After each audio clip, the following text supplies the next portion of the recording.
কবিরহাট উপজেলা শাখার উদ্যোগে আজকের দোয়া এবং ইফতার অনুষ্ঠানের সুযোগ্য সভাপতি কবিরহাট উপজেলা যুবদলের সংগ্রামী আহ্বায়ক সংগ্রামী যুবনেতা শাহাদাত হোসেন উপস্থিত আছেন।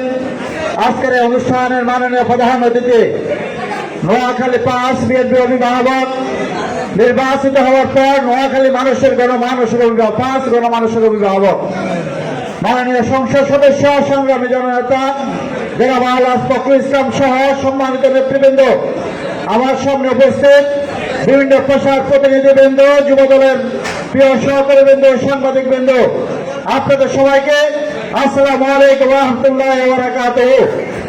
আজকের রমজান মাস, রমজান আমাদের যে শিক্ষা দেয় সেটা হচ্ছে সংযম এবং ন্যায়।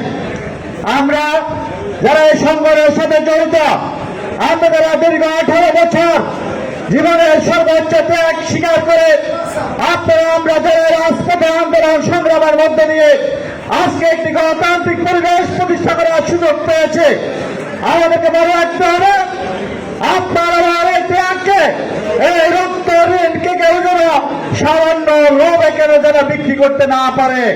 যদি আপনার ত্যাগ, আপনার যোগ্যতা, আপনার আদর্শকে যদি সামান্য লোভে পরে যদি বিক্রি করেন, আপনি আপনার রাজনৈতিক জীবনকে ধ্বংস করবেন। আপনি চরিত্রহীন, আদর্শহীন হিসাবে আপনি সমাজে প্রতিষ্ঠিত হবেন। প্রিয় ভাইরা, আমাদেরকে মনে রাখতে হবে আমরা যারা শুধু বিএনপি করে, শুধু আমাদের ঘিরে বিএনপির নেতা কর্মীদের আশা আকাঙ্ক্ষা নয়, এই অঞ্চলে যারা মানুষ, যারা গণতন্ত্রে বিশ্বাস করে, যারা স্বাধীনতা সার্বভৌমত্বে বিশ্বাস করে, তারা সকলে আজকে বিএনপির নেতা কর্মীকে ঘিরে, বিএনপির মাননীয় এমপি মহোদয়কে ঘিরে অনেক আশা, অনেক প্রত্যাশা তাদের রয়েছে। আমরা বলে দিতে চাই, যারা দলকে কলুষিত করে, যারা সমাজকে কলুষিত করে, তাদেরকে দল থেকে দূরে রাখতে হবে, সামাজিক কর্মকাণ্ড থেকে দূরে রাখতে হবে।